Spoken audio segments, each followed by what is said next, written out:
Tonight, a shocking turn in global politics. China has just seized $47 billion in Russian assets, shaking the foundations of their partnership. What does this mean for the future of international relations? Let's dive in. Welcome to the deep dive. This is where we take the raw, often overwhelming data of a critical world event and really try to turn it into actionable, memorable insight. You are tuning in for the analysis you need when the global order shifts on an immediate, undeniable dime.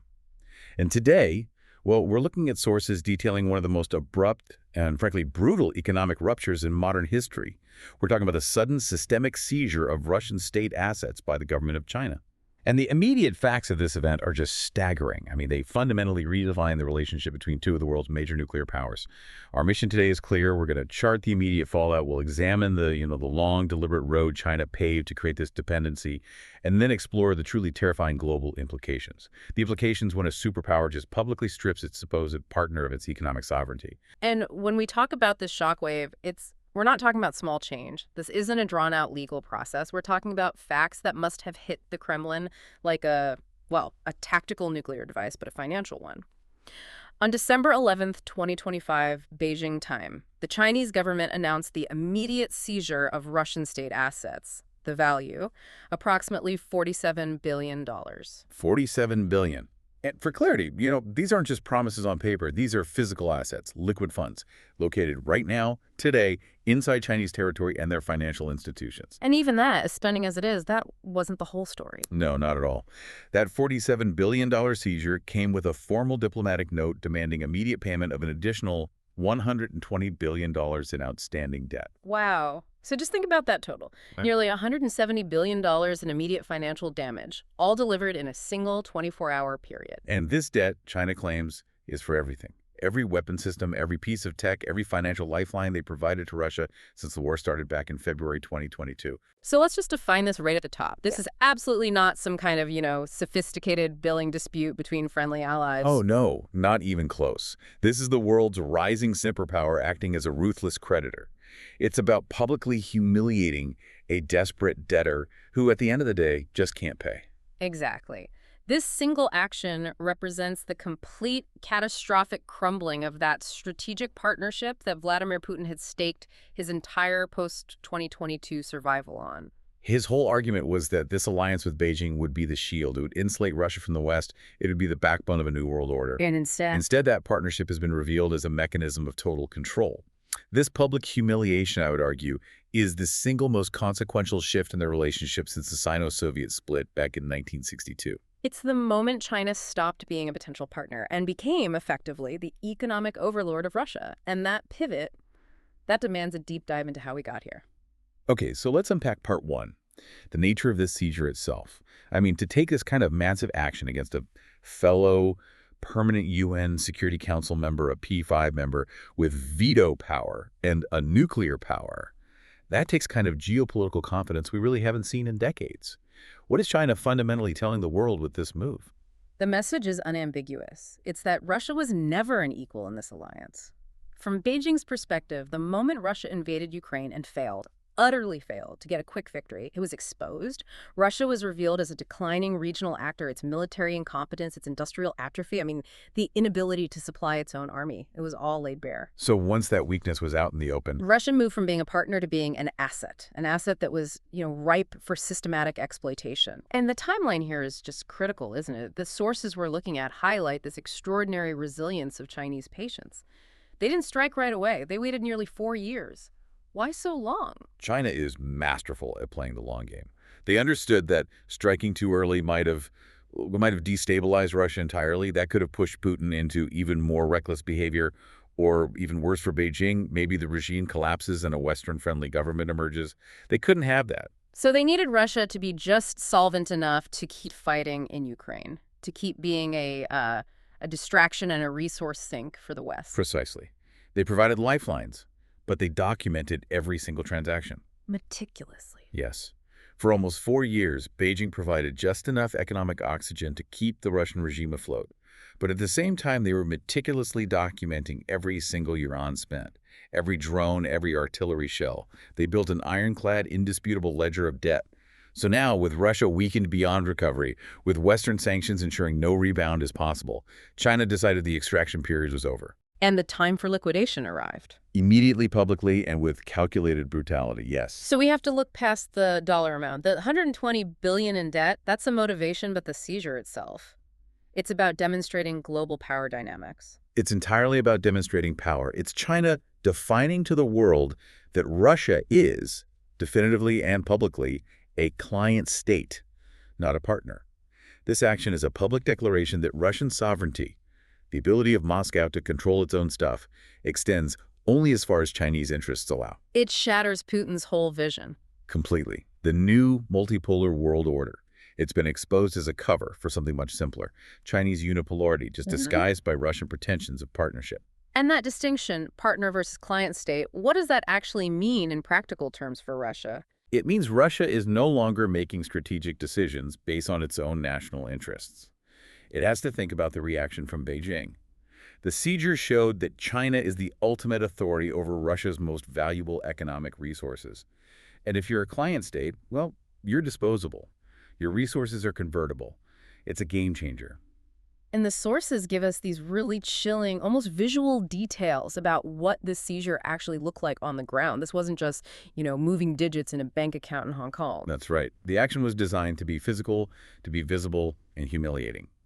When they executed the seizure, we saw reports and satellite imagery of specific actions. We saw Chinese financial regulators with security personnel physically entering Russian-controlled financial facilities in Shanghai. These weren't just banks, they were trade houses, managing the flow of energy revenues. And the disruption was immediate in the capital, in Beijing. Absolutely.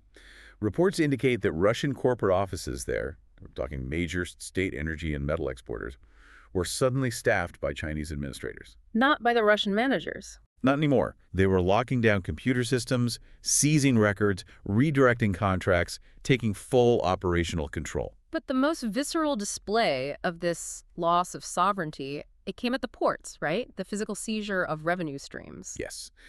The sources detail the seizure of Russian energy shipments already docked at Chinese ports. I mean, just picture it. A tanker full of crude oil delivered by a Russian state company. That shipment should be paid for. Instead, Chinese state enterprises just diverted the cargo to their own storage. The Russian exporters got nothing. Zero. That's not a cash grab. It's what we call asset stripping. It's the definition of it. And this action, this visible demonstration of economic dominance, is the most public proof that Russia has lost its effective sovereignty. The capacity of Russia to earn, to export, it's all now constrained by a ledger in Beijing. The ability to seize the actual oil in the tanker without compensation makes it clear. Russia is no longer a player in the transaction. It's the source material. To really get the cold, calculated nature of this, we have to go back. Back to the origin. February 2022. When Russia invaded Ukraine, the plan was for a quick victory. When that failed, when it became this catastrophic grinding war, Moscow faced an immediate, paralyzing economic collapse. And the West responded instantly with the sanctions regime, which, inadvertently set the stage perfectly for Chinese leverage. Let's just detail the scale of that initial shock. Within weeks, the sanctions were comprehensive. The first major blow was cutting Russia off from SWIFT. For anyone who isn't steeped in this, SWIFT is basically the world's secure financial messaging network. It's like having your global financial email deleted. Exactly. You can't securely tell banks to move money across borders. It paralyzed Russian trade. And then their primary energy customers in Europe started closing their markets. And third, and this was maybe the most critical blow for immediate cash, about $300 billion in Russian sovereign wealth was frozen overnight. That's their national savings account. Pretty much. Yeah. Held in foreign banks. Losing access to $300 billion meant a massive, immediate liquidity crisis. Putin needed an alternative, and he needed it yesterday, to prevent a domestic collapse. And with Europe and North America off limits, the only real option was China. But as you said earlier, he went to Beijing not as an equal, but as a supplicant, desperate for help. And that meant Russia had absolutely zero bargaining power. So the Chinese response was sophisticated? It was a masterclass in calibrated strategic exploitation. Beijing didn't offer aid or solidarity or free money. They offered loans. And these loans were packaged to look like partnership, but designed to function like crushing high-interest commercial contracts. Let's break down the scope. We're talking $180 billion in support between March 2022 and November 2025. That number alone suggests systematic exploitation. It does. I mean, these were massive infusions just to keep the country running. But every single yuan came with punitive, non-negotiable terms. The interest rates alone were a crushing burden, ranging from 6 to 11%. That's not a friendly rate. Not at all. A real strategic partner, or even a stable government on the international market, would expect maybe 2 or 3%. These rates scream distressed borrower who we know will default. China was acting like a high-risk predatory lender. And loans at that rate over 3 years. The debt just explodes. I assume there were serious collateral requirements. Of course.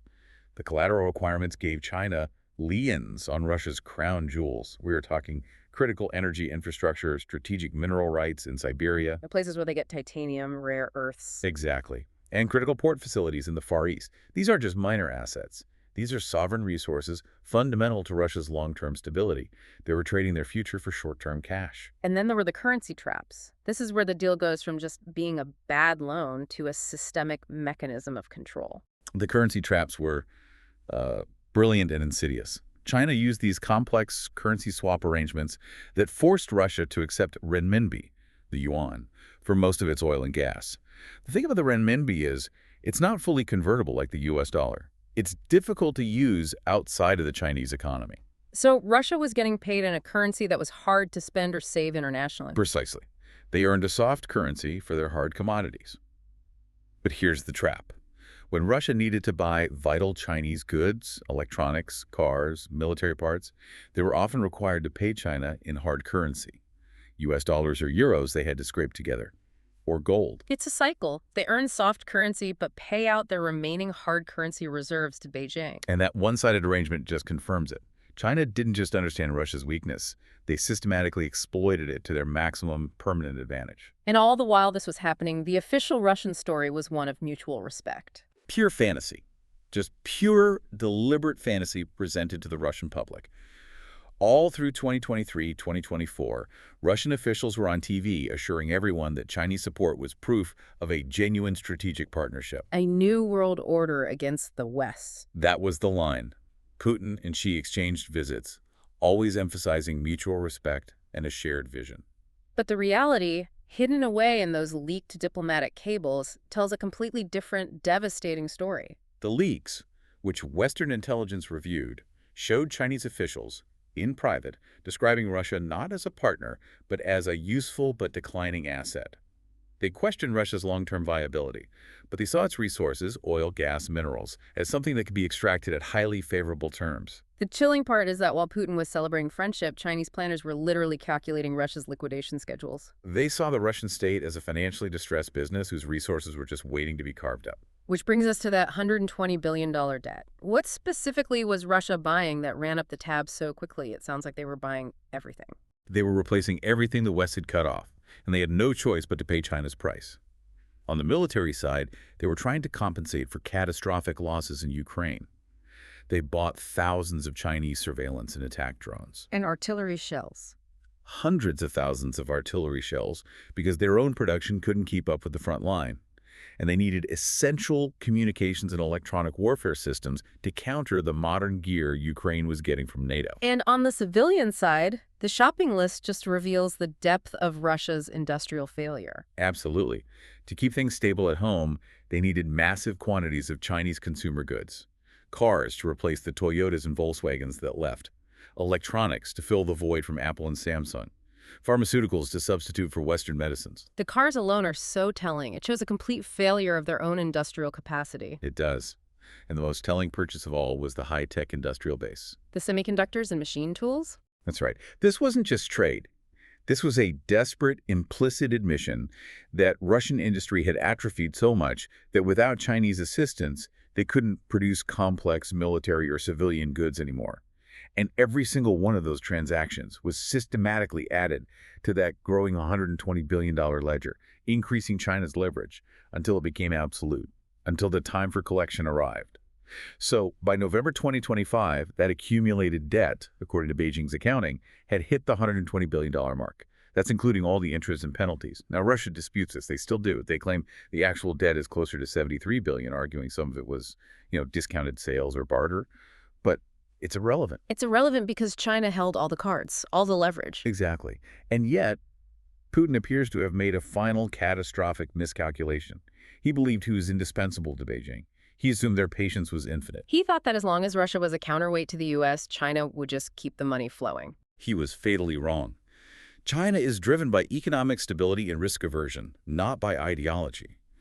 And the trigger that made China move from calculating to collecting, it wasn't financial, it was geopolitical. It was the moment Russia proved it was too volatile to manage. That moment came on November 28, 2025. The day Russia used a tactical nuclear weapon against Ukrainian forces near Zaporizhia, Killing hundreds of soldiers. The first use of nuclear weapons in a conflict since 1945. It was a blatant violation of international norms, a massive escalation that China simply could not afford to endorse. It forced them to distance themselves immediately and publicly. Yes. The Chinese Foreign Ministry statements called the use deeply concerning. They called for immediate restraint. The language was diplomatic, of course, but the signal was a flashing red light for Beijing. Russia had crossed a line that made being associated with Moscow politically toxic and economically reckless. Exactly. Because using a nuke raises the global risk profile for everyone, especially for China, who was standing right next to them. The Chinese leadership concluded that if Putin's strategic judgment was so impaired that he would risk global nuclear escalation for minimal military gain, then Russia was no longer a useful partner. It had become a dangerous, unstable liability. And in Chinese strategic thinking, you liquidate liabilities. You liquidate them before they can do any more damage. So the nuclear strike wasn't the cause of the seizure so much as the political justification, the pretext to execute a plan that was already on the shelf. That is the crucial insight. This wasn't a hasty reaction. On December 4th, just days after the nuclear incident, Xi Jinping convened an emergency session of the Politburo Standing Committee. That's their highest decision-making body. The top 7 leaders in the country. That meeting reportedly lasted 9 hours, focused entirely on the Russian relationship. The decision was made, treat Russia as a defaulting debtor. And the speed with which they acted afterwards, it just speaks volumes about how prepared they were. Within 1 week of that decision, Chinese authorities had mobilized. They'd identified every Russian state asset. They'd calculated the precise debt with all the penalties. And crucially, they had prepared all the legal and diplomatic paperwork to justify the seizure under international law. They were ready to move against a nuclear power in days because the plan was already there. It was just waiting for the political cover. The nuclear strike gave Beijing the moral and political justification to convert Russian debt into Chinese ownership of Russian assets. And the execution wasn't quiet. It was designed for maximum public humiliation to really drive home that client state status. It was. The Chinese Foreign Ministry held a press conference, and they itemized the debt. They announced the specific assets they were seizing. And the specifics were intentional, right? Designed to show the extent of Russia's dependence. Very intentional. They seized Russian oil refineries where China had already invested, and now they took 100% control. They seized Russian port facilities in the Far East, previously under joint management, now under exclusive Chinese control. Which gives Beijing logistical hubs to the Pacific. And they seized Russian mining operations in Siberia, rich in rare earths, which had been pledged as collateral. Now that entire output flows directly and exclusively to Chinese markets. This is way beyond a financial penalty. This is a fundamental shift in who actually controls Russia's most valuable resources. Absolutely. China now controls a significant portion of Russian oil and gas production, Russia's main source of revenue. They control the rare earth elements necessary for Russia's own military, and they control the logistics networks that connect those resources to Asia. So Russia might retain, what, nominal sovereignty over the territory. But the effective control over the flow of money, resources, and logistics, that belongs entirely to Beijing. It gives China absolute leverage over Russian policy, both domestic and foreign. So let's turn to the fallout inside the Kremlin. Western intelligence sources described the Russian Security Council meeting after this as chaotic and acrimonious. What were Putin's options, and why were they all futile? They had no viable options. That's why it was so chaotic. First, military retaliation against China is just impossible. Russia lacks the conventional capability to challenge a nuclear neighbor 10 times its size, especially with its forces bogged down in Ukraine. And economic retaliation. Equally futile. Russia depends on Chinese markets for exports that account for nearly 40% of government revenues. If they cut that off, it's instant, devastating economic death. So their only choices are to negotiate repayment terms they can't afford, or accept even deeper Chinese control. Protesting is useless. Diplomatic protests are meaningless, the dispute is financial, and China has followed the letter of the contracts that Russia signed in desperation. They have no allies who would support them against China, not even Iran or North Korea. They are completely alone in this humiliation. And Putin can't publicly admit this. He can't admit Russia has been demoted to a client state without shattering the entire foundation of his regime. The official state media narrative is visibly collapsing. Yeah. I mean, they tried to ignore the news for 48 hours. Now they're desperately trying to spin it as a temporary accounting disagreement between partners. But when 47 billion is seized and the demand is for 120 billion, that's not a friendly dialogue. That is an execution. And this humiliation, it cuts deeper than the military failure in Ukraine because it exposes the total delusion of Putin's entire strategic vision. How so? He built his legitimacy on restoring Russian greatness and building an alternative to American hegemony. The Chinese seizure reveals that Russia has merely traded dependence on the West for an even more complete, more devastating dominance by China. The West used sanctions to exclude Russia. And China is using debt to own Russian assets directly. Russia is not a great power. It is, fundamentally, a resource colony whose primary customer just sees the collateral. That's a powerful way to put it.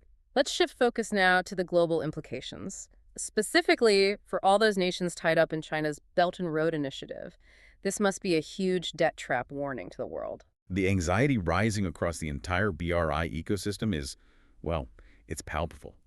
Every nation with substantial Chinese loans is watching this, and I guarantee you they are recalculating their risk assessments right now. The central question must be terrifying. It is. If China is willing to do this to Russia, a nuclear power, a P5 member, what possible protection do smaller, weaker, developing nations have when they struggle with repayment? And the answer, articulated through their treatment of Russia, is none. None whatsoever. Exactly. The willingness to publicly humiliate Russia proves that Chinese lending isn't about solidarity or development assistance. It's about debt trap diplomacy, where default leads directly to the permanent loss of control over strategic national assets. Let's look at a specific country. Pakistan, for example, owes China about $30 billion. What are they thinking right now? They're forced to reconsider the entire risk of the China-Pakistan economic corridor. For years, they hoped their strategic importance would protect them. The Russian case proves that strategic alignment does not trump the balance sheet. Pakistan now has to view its vital Chinese-funded infrastructure power plants, ports, not as national assets, but as potential Chinese collateral waiting to be seized. And Sri Lanka already serves as a painful precursor. They lost control of their Hambantota port. Now they see the full trajectory. And dozens of African nations that took massive loans now understand the true nature of the enforcement mechanisms. It includes asset seizure, total loss of control, and public shaming. China has pioneered a way to achieve the goals of imperialism without the military costs. It's the efficiency of 21st century power. Economic dominance achieves the same results. Control over resources and policy, but with less risk and greater legitimacy than military force. And China is using Russia as the high-profile case to prove its terrifying effectiveness. The world has just received a brutal lesson in financial leverage. And we have to talk about the historical irony here. It's profound.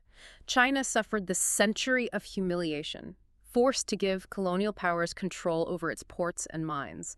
The Communist Party built its entire legitimacy on ending that.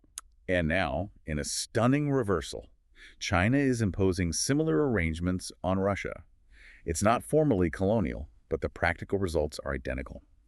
Effective Chinese economic control over Russian energy, minerals, and transportation. For centuries, Russia was the dominant power in Central Asia. Now, within a single generation, Russia is economically subservient to the nation it once dominated. The lesson for every nation watching is, it's simple and it's undeniable. Long-term economic planning defeats short-term military adventurism. Russia tried to achieve geopolitical relevance through tanks. China achieved it through banks, and Russia failed catastrophically while China succeeded comprehensively. Let's review the international reaction, starting with Washington. The U.S. is in a very complicated position here. They're balancing the satisfaction of seeing Russia humiliated with genuine concern about the precedent.